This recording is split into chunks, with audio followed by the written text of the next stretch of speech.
So before installing WSL, the first thing we need to do is turn on the feature. And to do so, navigate to your search bar and then type turn Windows features on and off.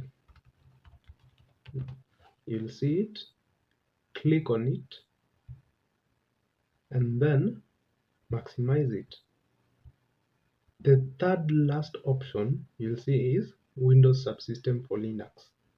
For most of you, it's disabled. You need to enable it. After that, click OK, and then restart your machine. Now, after restarting, what we need to do now is install WSL.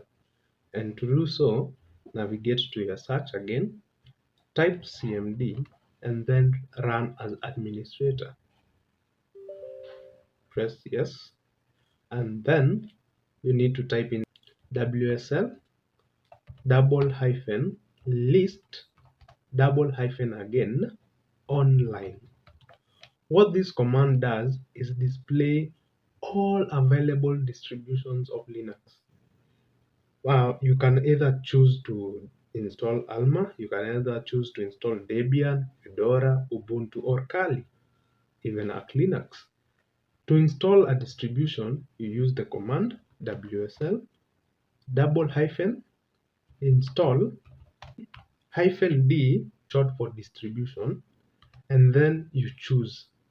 You can either choose Ubuntu, Kali, or Arch, but for us, we will be choosing Ubuntu. You can highlight it and then paste it, or rather, you can just type it as it is. After that, press enter, and then you'll see the command prompt installing your distribution.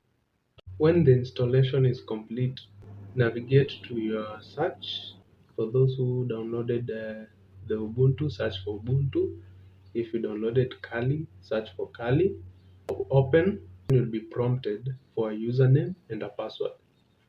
Pick a simple username and use a very simple password that you can remember.